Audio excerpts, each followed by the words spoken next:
Hello students, welcome to Saval classes. कैसे हो जी आप लोग सभी। मेरा नाम है दीपक कुमार, सावल क्लासेस अबोहर से। आज की इस वीडियो में हम लोग करंट अफेयर्स को डिस्कस करने जा रहे हैं। 6, 7 और 8 फरवरी की करंट अफेयर्स। इससे जुड़े स्टैटिक जीके के पॉइंट्स भी मैं सारे आप लोगों के साथ डिस्कस करूंगा। स्टार्ट करते हैं आज के सेशन को सबसे पहले क्वेश्चन के साथ। Which country is going to build world first energy island?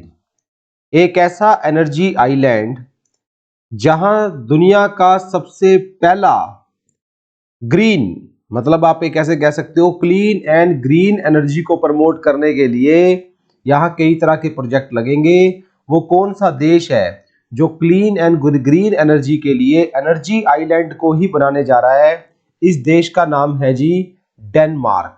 B is the right answer. तो अगर आपको क्वेश्चन आए एनर्जी आइलैंड जो है वो किसके द्वारा बनाया जा रहा है, तो आप लोग बनाओगे डेनमार्क द्वारा। 3 मिलियन लोगों को इससे सीधा सीधा फायदा होगा। आगे चलते हैं जी दूसरी खबर की तरफ। दूसरी news, which bank is going to set up committee on urban cooperative banks? जो अर्बन कोऑपरेटिव बैंक्स होते हैं जिन्हें यूसीबी कहा जाता है, अर्बन कोऑपरेटिव बैंक जो बैंक्स हैं उनको और ज्यादा फोस्टर करने के लिए, और ज्यादा प्रमोट करने के लिए, उनको और ज्यादा इनेबल करने के लिए, उनको और ज्यादा बेटर करने के लिए भारत में रिजर्व बैंक ऑफ इंडिया के द्वारा एक कमेटी की स्थापना की गई है। जो कमेटी किस बात पर फोकस करेगी कि अर्बन कोऑपरेटिव बैंक्स और ज्यादा विकास करें, और ज्यादा तरक्की करें, और ज्यादा ट्रांसपेरेंट बने, उनमें टेक्निकल और आईटी का यूज और ज्यादा हो, ताकि समाज को और देश को उससे ज्यादा फायदा जो है वो मिल सके। क्योंकि ये खबर रिजर्व बैंक ऑफ इंडिया को लेकर है। तो आप सब जानते हो रिजर्व बैंक ऑफ इंडिया की स्थापना देश के अंदर, आरबीआई को तो बैंकों का रेगुलेटर कहा जाता है, वैसे ही रिजर्व बैंक ऑफ इंडिया 1 अप्रैल 1935 ईस्वी में इसका गठन हुआ था। आरबीआई का हेडक्वार्टर जो है वो भारत की आर्थिक राजधानी मुंबई में है। रिजर्व बैंक ऑफ इंडिया के गवर्नर का नाम शक्ति कांता दास है। 1 जनवरी 1949 को रिजर्व बैंक ऑफ इंडिया जो है वो नेशनलाइज हुआ था। इंडियन रूपी के अंदर आरबीआई डील करता है, और जिस एक्ट से आरबीआई काम करता है उसे आरबीआई एक्ट 1934 कहा जाता है। आरबीआई एक्ट 1934 जो है ना, उसी के अकॉर्डिंग आरबीआई चलता है। उसी के अकॉर्डिंग जो है देश के अंदर आरबीआई बाकी बैंकों को भी चलाने का काम जो है वो करता है। तीसरी न्यूज आपके सामने, भारत की जीडीपी ग्रोथ रेट क्या ऐलान की गई है देश के सेंट्रल बैंक आरबीआई द्वारा? 2021 से लेकर जो 2022 वाला जो सेशन होगा उसमें रिजर्व बैंक ऑफ इंडिया ने भारत की ग्रोथ रेट को 10.5% के ऊपर प्रोजेक्ट किया है कि भारत 10.5% की ग्रोथ रेट के ऊपर आगे बढ़ने जा रहा है। Next fourth news, who launch, ये किसने लॉन्च किया है स्विच दिल्ली कैंपेन, ताकि प्रमोट किए जा सके इलेक्ट्रिक व्हीकल्स को?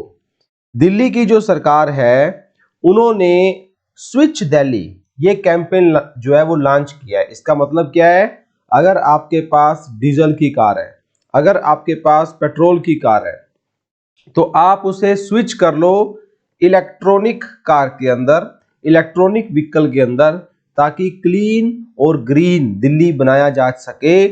और सरकार का टारगेट है कि 2024 तक दिल्ली की 25% गाड़ियां कम से कम इलेक्ट्रॉनिक होनी चाहिए। इस कैंपेन को लॉन्च किया गया है दिल्ली के चीफ मिनिस्टर द्वारा, जिनका नाम है अरविंद केजरीवाल। क्योंकि बात यहां दिल्ली केंद्र शासित प्रदेश की हो रही है, दिल्ली की राजधानी है नई दिल्ली। देखो बात है दिल्ली की, तो कुछ चीजें हम लोग दिल्ली के बारे में नोट करेंगे। तो दिल्ली की राजधानी क्या है? नई दिल्ली।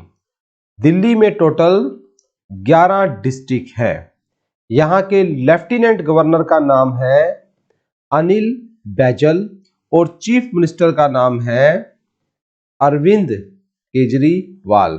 अरविंद केजरीवाल आम आदमी पार्टी के फाउंडर भी है और आम आदमी पार्टी से ये यहाँ जो है वो जीते हुए हैं। लगभग 1484 स्क्वायर किलोमीटर जो है ये दिल्ली का एरिया है। हिंदी इंग्लिश यहाँ की ये दोनों ऑफिशियल लैंग्वेजेस के रूप से जानी जाती है। आगे बढ़ते हैं जी हमारे नेक्स्ट क्वेश्चन की तरफ। अगला क्वेश्चन, पांचवा क्वेश्चन, विद विच कंट्री, वो कौन सा देश है जिसके साथ भारत ने साइन किया है एक एग्रीमेंट ताकि बढ़ाया जा सके अपने रिलेशन को रीन्यूएबल एनर्जी में। रीन्यूएबल एनर्जी, रीन्यूएबल का मतलब क्या होता है? नव्याउण योग, जिसे बार बार नया बनाया जा सके उस ऊर्जा को रीन्यूएबल एनर्जी कहा जाता है। जैसे सोलर एनर्जी, जैसे विंड एनर्जी, जैसे जियोथर्मल एनर्जी, ये सब रीन्यूएबल एनर्जी है। इस पर एक समझौता भारत ने कौन से देश के साथ किया है ये आप लोगों ने बताना है। तो इसका राइट आंसर हमारे सामने आ चुका है। इसका राइट आंसर है Bahrain. D is the right answer. Bahrain देश के साथ भारत ने ऐसे एग्रीमेंट साइन किए हैं ताकि रीन्यूएबल एनर्जी को और ज्यादा देश के अंदर प्रमोट किया जा सके। नेक्स्ट, छठवीं खबर के ऊपर आते हैं। विच ऑर्गेनाइजेशन फ्रॉम इंडिया, भारत की वो कौन सी संस्था है जो डेवलप करने जा रही है पूरे वर्ल्ड का सबसे पहला हाई एल्टीट्यूड स्यूडो सैटेलाइट। तो स्यूडो सैटेलाइट क्या चीज होगी? देखो, स्यूडो सैटेलाइट जो है, जैसे जम्मू कश्मीर और लद्दाख रीजन के अंदर इसे लॉन्च किया गया है हिंदुस्तान एरोनॉटिक लिमिटेड द्वारा। इस कंपनी ने इसको लॉन्च किया है। जम्मू कश्मीर के लद्दाख रीजन में एक मैन्ड व्हीकल हमारा भारत में उड़ेगा, दूसरा अनमैन्ड व्हीकल किसी पड़ोसी मुल्क में जा सकता है अगर फ्यूचर में कोई ऐसी सिचुएशन बनती है। तो ये हाई एल्टीट्यूड पे उड़ने वाले सैटेलाइट्स होंगे।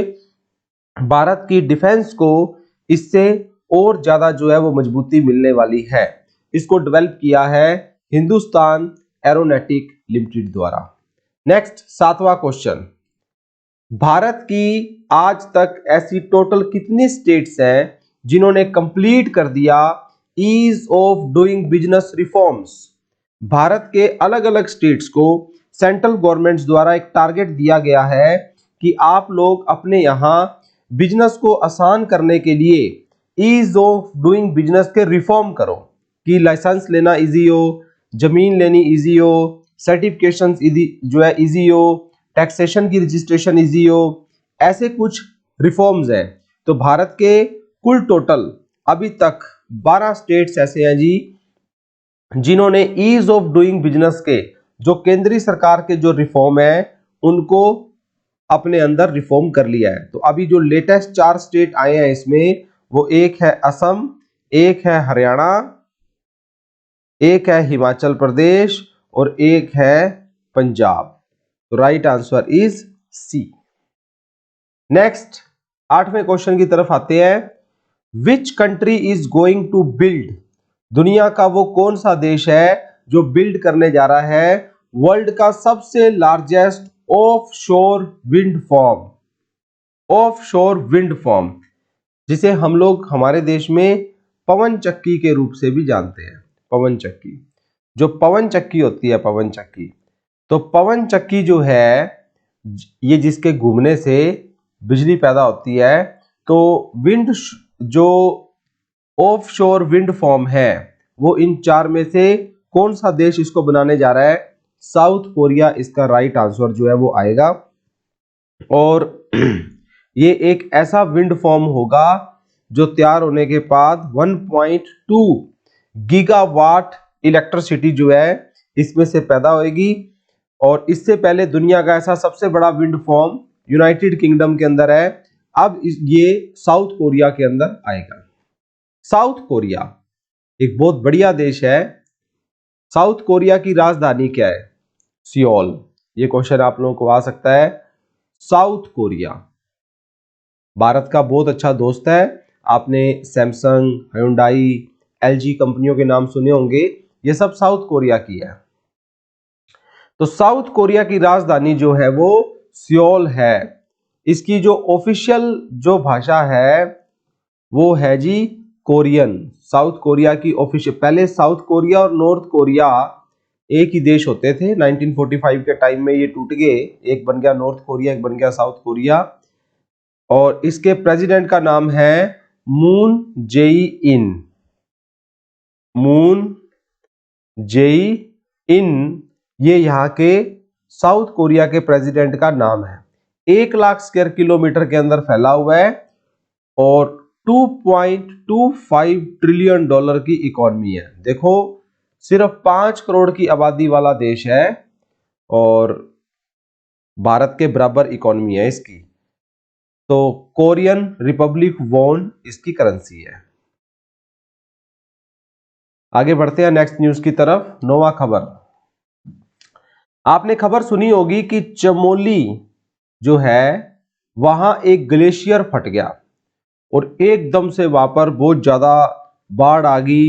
इनफैक्ट वहां पर एक हाइड्रो पावर प्लांट जो है वो बना हुआ था, Rishi Ganga hydro power plant था, जो 520 मेगावाट बिजली जिसने पैदा करनी थी, वो पावर प्लांट लगभग पूरा का पूरा उसके अंदर बह गया। तो ये उत्तराखंड के अंदर ये त्रासदी अभी थोड़े दिन पहले आई थी। तो 9th न्यूज जो है, चमोली ग्लेशियर जो फटा था अभी रिसेंटली, वो उत्तराखंड स्टेट के अंदर फटा था। उत्तराखंड के चीफ मिनिस्टर है त्रिवेंद्र सिंह रावत और यहाँ के गवर्नर का नाम है बेबी रानी मौर्य। बेबी रानी मौर्य यहाँ के गवर्नर हैं। त्रिवेंद्र सिंह रावत उत्तराखंड के चीफ मिनिस्टर है। नेक्स्ट 10th न्यूज की तरफ आते हैं। अभी रिसेंटली किस व्यक्ति को एमडी बनाया गया है गूगल क्लाउड इंडिया का? गूगल एक दुनिया की one of the top company है आईटी सेक्टर में, और इन्होंने क्लाउड इंडिया का अपना मैनेजिंग डायरेक्टर किस बंदे को बनाया है? राइट आंसर है डी, बिक्रम सिंह को। अगर आपको क्वेश्चन आए कि गूगल की पेरेंट कंपनी का नाम क्या है, आप बताओगे अल्फाबेट। गूगल के ग्लोबल सीईओ सुंदर पिचाई है। तो इंडियन ओरिजिन सुंदर पिचाई इसके ग्लोबल सीईओ है। इसका हेडक्वार्टर अमेरिका के अंदर कैलिफोर्निया में बना हुआ है। नेक्स्ट 11th न्यूज के ऊपर आते हैं कि नाइजीरिया के ओकोंजो आइवाला जो है वो फर्स्ट फीमेल चीफ बनने जा रही है। कौन सी इंटरनेशनल बॉडी की? नाइजीरिया देश की ये महिला इन चारों में से कौन सी संस्था की चीफ बनने जा रही है, यह आप लोगों ने मुझे बताना है। राइट आंसर है वर्ल्ड ट्रेड ऑर्गेनाइजेशन, विश्व व्यापार संगठन, WTO। आपको ध्यान होगा WTO का प्रेसिडेंट पिछले काफी समय से वहां था नहीं, अब उसकी जगह ये महिला WTO की प्रेसिडेंट बनी है। पूरे दुनिया में बिजनेस कैसे होगा वो WTO इसकी डिसीजन लेता है। WTO वर्ल्ड ट्रेड ऑर्गेनाइजेशन का गठन 1 जनवरी सन 1995 ईस्वी के अंदर हुआ। इसका हेडक्वार्टर जिनेवा स्विट्जरलैंड के अंदर है। हेडक्वार्टर जो है वो जिनेवा स्विट्जरलैंड के अंदर बना हुआ है। अभी अभी इसके प्रेसिडेंट कौन बने हैं वो आप लोगों ने देख लिया। और इंग्लिश, फ्रेंच और स्पेनिश ये 3 इसकी ऑफिशियल भाषाएं हैं।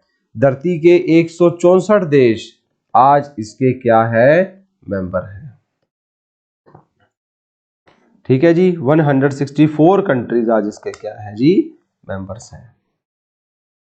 अगली खबर 12वीं खबर। 12वीं खबर क्या है? युद्ध अभ्यास 20।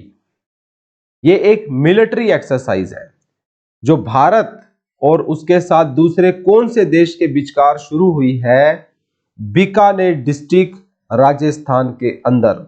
युद्ध अभ्यास, अगर आपको ध्यान हो कि ये मिलिट्री एक्सरसाइज भारत किसके साथ करता है, तो राइट आंसर है डी, ये यूनाइटेड स्टेट ऑफ अमेरिका के साथ होती है।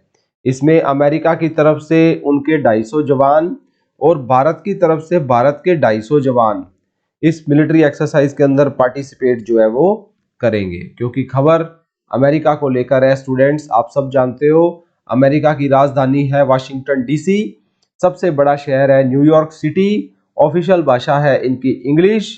अभी अभी इनके प्रेसिडेंट बने हैं जोई बिदेन, वाइस प्रेसिडेंट बनी है इनकी कमला हैरिस, स्पीकर है Nancy. United state of America जो है वो 98 लाख स्क्वायर किलोमीटर में फैला हुआ है। 33 करोड़ इसकी आबादी है। आबादी में दुनिया का तीसरा सबसे बड़ा देश है। दुनिया में सबसे ज्यादा आबादी पहले नंबर के ऊपर है चाइना, दूसरे नंबर के ऊपर है भारत और तीसरे नंबर पे दुनिया की सबसे ज्यादा आबादी यहाँ पर चाइना में लगभग 145 करोड़ हो चुके हैं, भारत में लगभग 135 करोड़ है, अमेरिका में लगभग 33 करोड़ है। ठीक है जी, थैंक यू वेरी मच। ये था जी हमारा आज का सेशन। उम्मीद करता हूँ सब स्टूडेंट्स को क्लियर होगी होंगी खबरें। 9 और 10 तारीख की खबरों के साथ अगले लेक्चर में मिलते हैं। Bye, take care.